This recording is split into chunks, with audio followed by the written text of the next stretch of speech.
Welcome back to ITV Nightlife, where we feature the best of nightclubs and DJs from around the world. I'm sitting here at Paula in downtown Portland with the one, the Mr. Man exclusive himself, Johnny D. Johnny, how's it going this evening? Oh, it's all right, you know. But, you know, see, you mentioned this whole DJ thing, and then, like, I'm curious for your viewers and friends and stuff, like, you know, how many VJs they could name on, like, their hands, you know? Well, that's a good question. If you can tell us a little bit about what VJing is, it might help them to know who those guys are in the nightclubs. Yeah, okay. Well, you know, it's just who they are, they can find out later and stuff. But my whole thing is you know, one time I was working a concert and it was like this Prince, and he's like, John, people don't leave the concert clapping the lights. And I'm like, oh yeah, well, you know, they now go YouTube the concert and the lights and shit faster than they clap it, yo. So, you know, I mean, light travels faster than sound, right? Absolutely. So, I mean, I think sooner or later, it's gonna catch up, you know, and some of these people will start getting some recognition because there's people doing really freaky shit. And it's like an uphill battle because, like, how many DJs and stuff have to, like, lug their own, like, PA and, you know, all their own gear and shit, you know? Yeah, no, absolutely. A good friend of mine, VJ Scobot out of Seattle, he's been doing visuals for years, and I actually interviewed Scott James. Yeah. Yeah, okay. Yeah, I interviewed a number of VJs at the actual first ever that we know of OptiClash battle, Jacob Stone with Punch Truck Productions. Sure. You know, and working with Jacob over the years and seeing what he brings to his show, it definitely makes a show. I mean, one of the gentlemen on my staff, he's a lighting designer, and that's okay. Well, it happens. Yeah. Is it Puff Daddy? No, but Oh. I just, you know. Okay. Yeah. All right. As long as it isn't important. No, it's just, you know, it's Hannah Montana. Okay, that works. She can call back.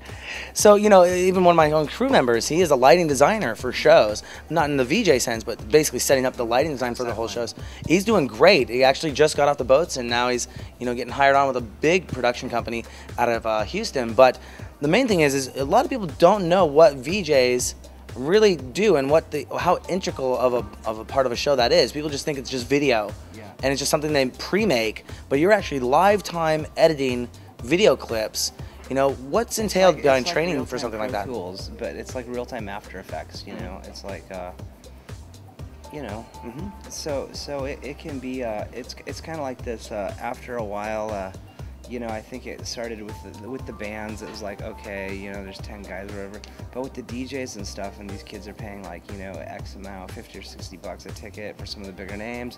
And it's like, you know, yo, you gotta spread around, and, like, you can't just be sitting there, like, spinning records and shit. We want to see, like, an experience, you know. So, like, for example, like, you know, Daft Punk, what they're doing, the pyramid thing, and dumping a lot back into the production. I mean, that's where it's going, is like these, like, you know, virtual augmented experiences, you know. So, you know, that's cool that your friend's off the boat and starting to get into it, you know. Oh, absolutely. And, you know, you've worked for you mentioned some bigger names, some bigger shows, but what are some of the bigger shows that you've done in the past that you really enjoyed doing, and what are some of the events that are coming up in the future? Jeez. Can we, and we're gonna have to work on, like, insert dubbing and all this and stuff, and going back to this and stuff, but so you were asking about the shirt and shit with the Red Rocks? I haven't gotten to that yet. Okay, well, so no, I tour with Radiohead. They're a really good live band. I've heard their light show is phenomenal. Yeah. Actually, another one of my crew members said she saw the show. How long have you been touring with them for? Since 2004. Okay, so she definitely caught that show, and she just... Hell's Thief. Okay, that's the one I think she saw, and just said it completely blew her away. They're a really good live band. Yeah. Awesome. Very good live band. And in regards to locations that you worked, you're wearing a Red Rocks shirt. That's the Red Rocks Amphitheater shirt out of Colorado, correct? Tell me a little bit about your involvement with that space. Well, I don't really know any of that, but one of the things that happened when I was there is that I got to crawl underneath, you know, from, like, front of house to the stage, where the line runs, you know, And there's all these like carvings, like, you know, like Randy 1859, you know, like etched in the sand, and so it's very old, you know. They stole it from the Indians, so it's kind of has that bad juju vibe, I guess. But you know, there's all this stuff in the sand, like under there. It's like totally crazy, you know. Wow. And how many people? I mean, is that easily accessible to the public, or is that just you got to be on crew there? I would think it's like less than 1% of the population that's got to experience that, you know. Wow. Even of the people there, you know.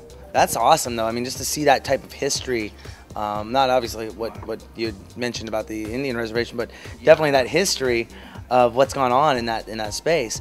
You know, I noticed that you are wearing this wonderful little device there. Is that something of your own creation, or you just stumble upon that? I'm really good at night, and so it's really effective for me because I can like see all the buttons, and you know, because otherwise, you know, like holding a light here, you know. Mm-hmm. It works really good, and these lights are really bright too. So yeah, we'll have these lights off for the nightclub going. You know, yeah. See, It does it? You can see the screen, and it's like there's no glare, and then yet with these two, I can also see precise all the little knobs and stuff. You know. Absolutely, and just out of curiosity, your computer of choice to do your work on, what is that you use? What is your setup that you use? Same as you guys got here.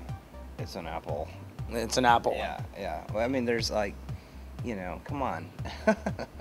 Yeah, I've been an Apple fan. I own 5 of them myself. So, you know, is there anything you want to let our ITV viewers know about that we didn't cover on this interview? Well, I would like it if they'd send in all their jokes. Send in all their jokes. Yeah. Okay. To drjon@hpx.net, because I'm working on some new material. Okay. You know. Are you going into stand-up comedy now as well? Yeah. So, you know, I got this one. You know, so why did the blonde snort NutraSweet? Why did the blonde snort NutraSweet? She thought it was Diet Coke. Ooh. And then, you know, I got a couple more too, but Hey, go for it.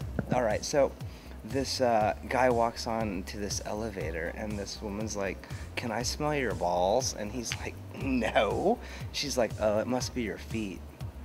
Wow. So, I mean, you know, and then I think this is the part of the segment that she was gonna come over, and we were gonna talk about cameras. Oh, okay. Well, I got camera 3 over there sort of shaking. I don't think she's going to come from behind the camera and talk about cameras. Can we put it on sepia or something?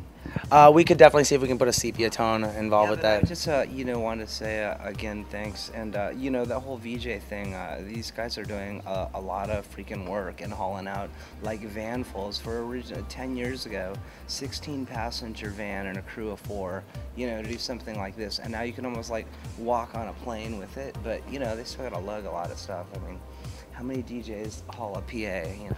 Well, in addition to that, I mean, it's video footage, and so that you got to show it the hard drives and everything and stuff. And yeah, I'm teaching classes at the Vera Project in Seattle. Oh, okay, awesome. Yeah, I know the Vera Project well. Do you know TJ Daly? I used to live in the same building as TJ Daly as well, with Porchlight Star, I believe. Okay. So, if you know those cats. But yeah, Johnny, it was definitely a pleasure having you on the show. Okay. Does anybody have any more jokes? Does anyone have any more jokes out there? Maybe our ITV viewers have some jokes. Where can people find out more information about you? HPX at Facebook, or you know, drjon@hpx.net. All right. Send them jokes.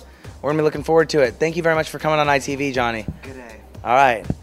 Don't forget you can go to our website, itvnw.com, where you can register to become an ITV VIP member, enter to win free prizes, and win guest appearances on the show.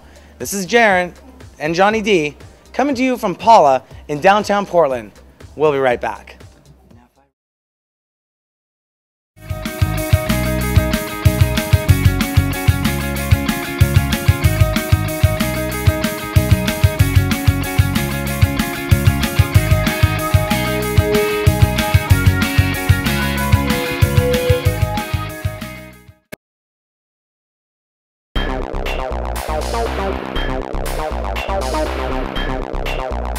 Bye.